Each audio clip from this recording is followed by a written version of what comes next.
Καλή σας μέρα. Χαίρετε. Το σημερινό μάθημα είναι μία πρόκληση για το εγώ. Επειδή περιέχει μέσα ιδέες οι οποίες θα κάνουν το εγώ πολύ να νιώσει αλαζονία και να θελήσει να το πάρει για τον εαυτό του. Γι' αυτό, πριν δούμε τι μας προτείνει το σημερινό μάθημα, ας βάλουμε μερικά πράγματα σε μία τάξη. Αυτό είναι το γνωστό σχήμα που έχουμε εξοικειωθεί πια. Είναι ο νους μας. Στο νου μας υπάρχει το ορθό κομμάτι, όπου το Άγιο Πνεύμα, η ενθύμηση του ποιοι είμαστε αληθινά και η συγχώρεση και η ειρήνη επικρατούν, και υπάρχει και το κομμάτι του λάθος νου με οδηγό το εγώ. Εκεί όπου έχουμε ξεχάσει ποιοι είμαστε, νιώθουμε ενοχή, φόβο, επιθετικότητα, έχουμε παράπονα, και επειδή αυτή είναι μια κατάσταση που μας κάνει και δυσφορούμε, έχουμε την ανάγκη να την προβάλλουμε προς τα έξω και πια φταίει ο κόσμος γι' αυτό. Όμως, ανάμεσα στον ορθό και στο λάθος νου υπάρχει η γέφυρα, είναι ο επιλογέας. Ο επιλογέας λοιπόν είναι το κλειδί που μας μεταθέτει από ένα κόσμο πόνου, μοναξιάς και δυστυχίας σε ένα κόσμο που είναι αληθινός και είναι ο κόσμος όπου το πνεύμα μέσα μας επικρατεί. Όταν λοιπόν στο σημερινό μάθημα και σε άλλα η πρόταση είναι προς τον εαυτό, μια έκκληση προς τον εαυτό, ας μην βιαστεί το εγώ να το πάρει πάνω του και να θεωρήσει ότι αυτό καλούμε. Όχι, την επιλογή καλούμε. Έτσι λοιπόν, καλώς ορίσατε στο μάθημα 70. Η σωτηρία μου προέρχεται από εμένα. Η σωτηρία φαίνεται να προέρχεται από οπουδήποτε εκτός από σένα. Το ίδιο επίσης και η πηγή της ενοχής. Δεν βλέπεις ούτε την ενοχή ούτε τη σωτηρία σαν να είναι στον ίδιο σου το νου και πουθενά άλλου. Όταν συνειδητοποιήσεις ότι όλη η ενοχή είναι μόνο μια επινόηση του νου σου, θα συνειδητοποιήσεις επίσης ότι η ενοχή και η σωτηρία πρέπει να βρίσκονται στο ίδιο μέρος. Κατανοώντας το αυτό σώζεσαι. Γιατί σώζομαι κατανοώντας το αυτό? Γιατί η δύναμη της επιλογής έρχεται στην επίγνωσή μου, τη συνειδητοποιώ και έτσι μπορώ να επιλέξω ξανά σωστά. Το φαινομενικό τίμημα για την αποδοχή της σημερινής ιδέας είναι το εξής. Τίποτα έξω από τον εαυτό σου δεν μπορεί να σε σώσει. Τίποτα εκτός από τον εαυτό σου δεν μπορεί να σου δώσει ειρήνη. Αλλά η σημερινή ιδέα σημαίνει επίσης ότι τίποτα έξω από τον εαυτό σου δεν μπορεί να σε πληγώσει ή να διαταράξει την ειρήνη σου ή να σε αναστατώσει με οποιοδήποτε τρόπο. Η σημερινή ιδέα σε τοποθετεί επικεφαλής του σύμπαντος, όπου ανήκεις, εξαιτίας του ποιος είσαι. Αυτός δεν είναι ένας ρόλος που μπορεί να τον αποδεχθεί κανείς μερικώς, και σίγουρα πρέπει να αρχίσεις να βλέπεις ότι η αποδοχή του είναι σωτηρία. Κάπως έτσι, όταν αρχίσουμε σιγά σιγά να συνειδητοποιούμε ότι δεν φταίει ο άλλος ή ο κόσμος για αυτά που νιώθουμε και μας στενοχωρούν, παίρνουμε τη δύναμη μας πίσω, γιατί ο επιλογέας συνειδητοποιεί ότι υπάρχει μέσα στο νου μας ως η τρίτη κατάσταση και αρχίζει να κάνει άλλες επιλογές. Και έχουμε ένα παράδειγμα από τη Βέρα, η οποία μας έστειλε ένα ηλεκτρονικό μήνυμα. Εδώ και 1 χρόνο έχω βγει από μια κακοποιητική σχέση, η οποία ήταν η επανάληψη της σχέσης με τον πατέρα μου, μας γράφει. Και συνειδητοποίησα, λέει, ότι αυτό το παιδικό παράπονο ήταν η φυλακή μου, η αποδυνάμωσή μου. Εγώ έκλεβα τη δύναμή μου, ζητιανεύοντας προσοχή, φροντίδα και αγάπη έξω από μένα. Και κάνοντας τα μαθήματα θαυμάτων, και ειδικά εκείνα που μιλούν για τα παράπονα που μου κρύβουν το φως του κόσμου, ήρθαν, λέει, στη σωστή στιγμή για να γίνει επιτέλους το βήμα της απελευθέρωσης. Ποια μεγαλύτερη ασφάλεια, φροντίδα και αγάπη από αυτή του εαυτού μου προς τον εαυτό μου. Πόσο ξαλάφρωμα, δύναμη και επιστροφή της ενέργειας πίσω σε μένα από τη στιγμή που αποφάσισα να με αναλάβω πλήρως, λέει. Νιώθω ευλογημένη και απέραντα ευγνώμων στη ζωή, στο σύμπαν, στα μαθήματα και σε όλους εκείνους που με έχουν βοηθήσει σε αυτό. Είναι, λέει, το σύμπαν πραγματικά σαν να συνεννοεί, είναι δηλαδή η στιγμή, αυτό που λέει η Βέρα, που συνειδητοποιώ ότι δεν μου φταίει κανείς εκεί έξω, είτε η κακοποιητική σχέση, είτε οι εμπειρίες. Είναι η δική μου επιλογή να το δω έτσι και η δική μου επιλογή να με ελευθερώσω. Αυτό ακριβώς μας λένε τα θαύματα σήμερα. Ναι, ακριβώς. Πάμε λοιπόν να δούμε λίγο την άσκηση ακόμα. Ναι. Μπορεί να μην σου είναι ξεκάθαρο η αναγνώριση ότι η ενοχή βρίσκεται στον ίδιο σου το νου και αυτό συνεπάγεται την αναγνώριση ότι η σωτηρία βρίσκεται επίσης εκεί. Ο Θεός δεν θα έβαζε τη θεραπεία της ασθένειας εκεί όπου δεν μπορεί να βοηθήσει. Αυτός είναι ο τρόπος που δουλεύει ο νους σου, αλλά όχι ο δικός του. Αυτός θέλει να θεραπευτείς και έτσι έχει κρατήσει την πηγή της θεραπείας εκεί όπου υπάρχει η ανάγκη για θεραπεία. Εδώ λοιπόν η Ιουλία μου μας λέει ακριβώς αυτό που είδαμε στην αρχή. Να το δούμε ακόμα μία φορά ενδεχομένως. Μας λέει ότι το λάθος είναι από τη μια μεριά, τα παράπονα, η επίθεση, ο φόβος, η ενοχή είναι από τη μια μεριά, η ενοχή, στο λάθος νου, από την άλλη μεριά έχει δοθεί λύση που είναι η συγχώρεση. Άρα μέσα στον ίδιο νου υπάρχει και το ένα και το άλλο. Εκεί δηλαδή που είναι το πρόβλημα υπάρχει και η λύση. Δεν είναι άλλο. Και το κλειδί, η γέφυρα, είναι πάντα ο επιλογές. Πάντα ο επιλογές. Σε αυτόν απευθύνεται λοιπόν το σημερινό μάθημα. Έχεις προσπαθήσει να κάνεις ακριβώς το αντίθετο, μας λέει, καταβάλλοντας κάθε προσπάθεια, οσοδήποτε διαστρεβλωμένη και φαντασιακή μπορεί να είναι, να διαχωρίσεις τη θεραπεία από την ασθένεια, για την οποία προοριζόταν η θεραπεία και έτσι να διατηρήσεις την ασθένεια. Ο διαχωρισμός που είδαμε στο νου μας. Ο σκοπός του ήταν να διασφαλίσεις ότι η θεραπεία δεν θα συνέβαινε. Ο σκοπός του Θεού ήταν να διασφαλίσει ότι θα συνέβαινε. Είναι δηλαδή το εγώ μέσα μας που δεν θέλει τη θεραπεία βέβαια, ενώ ο επιλογέας τι θέλει. Ο επιλογές τι θέλει, αλλά κοιμάται. Πρέπει να αφυπνιστεί. Γι' αυτό μιλάμε για την αφύπνιση. Κάθε φορά που μιλάμε για αφύπνιση, από οποιαδήποτε προσέγγιση και αν το ακούμε, το διαβάζουμε, εννοούμε πάντα την αφύπνιση του επιλογέα για να επιλέξει διαφορετικά. Μιλάμε λοιπόν για την αφύπνιση στο εγώ. Το εγώ είναι ένα πρόγραμμα, δεν αφυπνίζεται.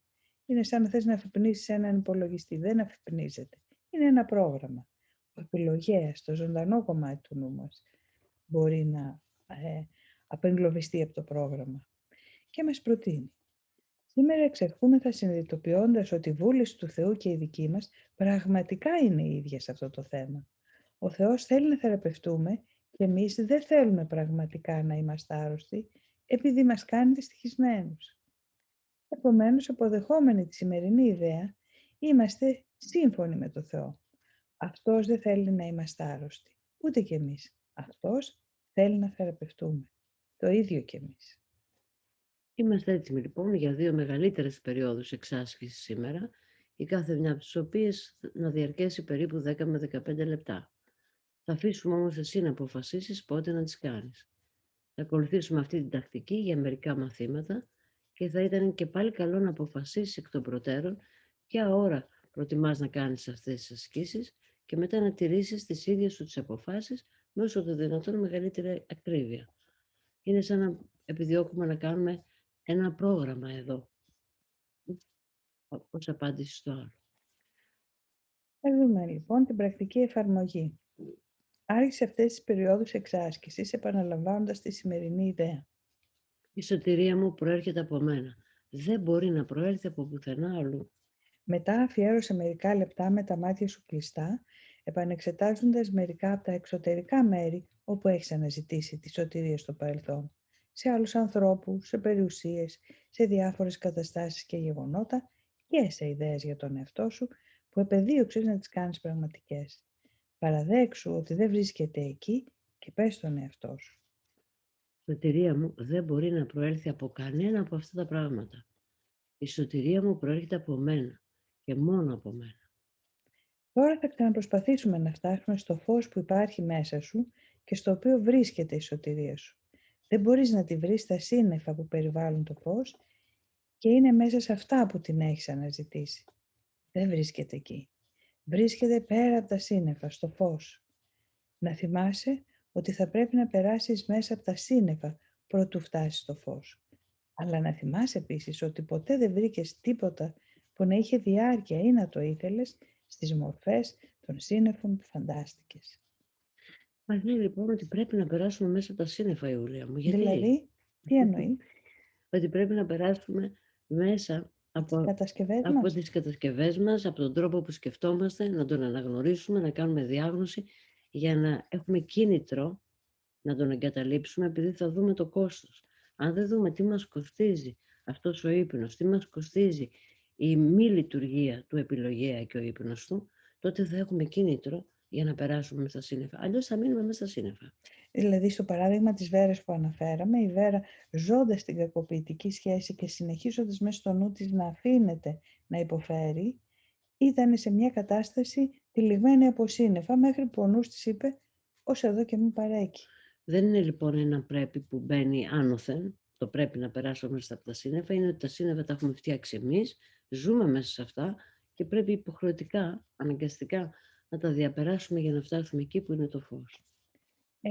Έτσι λοιπόν έχουμε πολλούς ανθρώπους όμως, οι οποίοι ζουν βίους που από το πρωί ως το βράδυ, δηλαδή από την αρχή αυτού του βίου μέχρι το τέλος του, δεν έχουν επίγνωση για αυτή την κατάσταση του νου, δεν έχουν επίγνωση ότι έχουν τη δυνατότητα μιας άλλης επιλογής.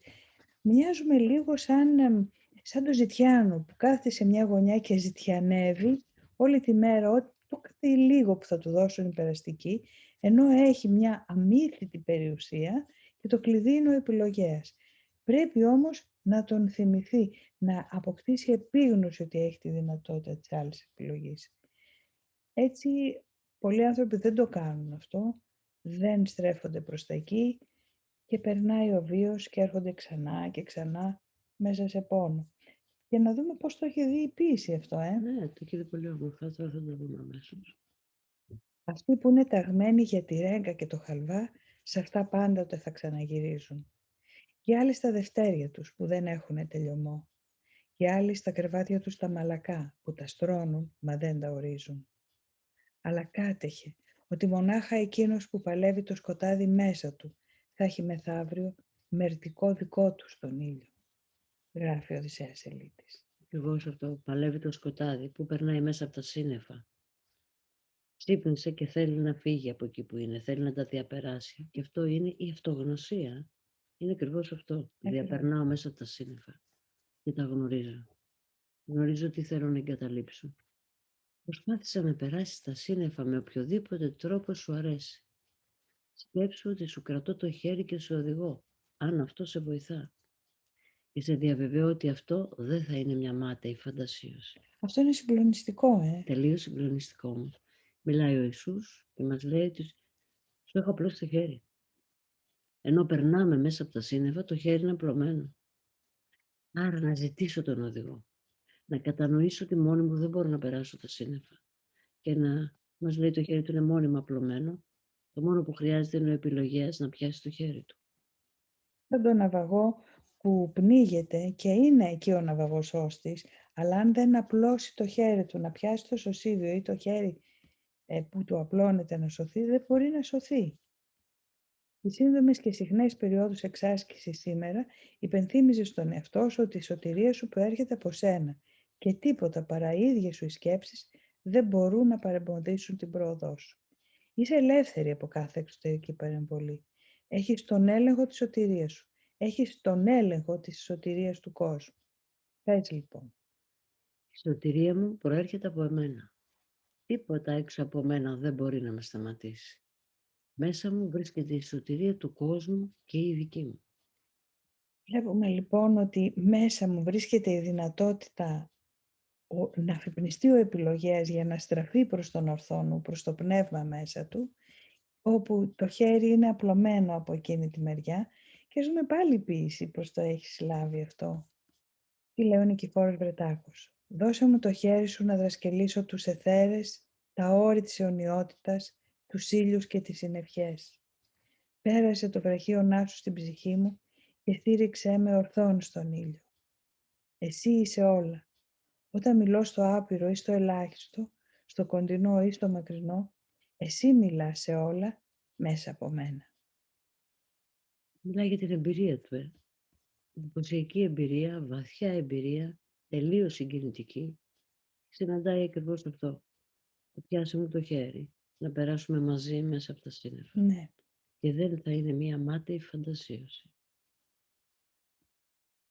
Αφιερώστε λοιπόν το χρόνο που προτείνει το σημερινό μάθημα να τρέξετε στην ιστοσελίδα noosfera.gr ή στο βιβλίο, εφόσον το έχετε. Ακολουθήστε τις οδηγίες, μείνετε με τις ιδέες των μαθημάτων θαυμάτων για συντροφιά σας όλη μέρα. Υπάρχει ένα χέρι που μας απλώνεται. Απλώστε και το δικό σας να το πιάσετε. Να θυμόμαστε, αυτό είναι μια επιλογή που χρειάζεται να τη θυμάμαι όλη την ημέρα. Όταν συμβαίνουν πράγματα που με ταράσουν, πράγματα δυσάρεστα, να θυμάμαι ότι μπορώ να επιλέξω διαφορετικά. Δεν έχουμε αμαρτήσει. Λάθη είναι που μπορούν να διορθωθούν από τον επιλογέα.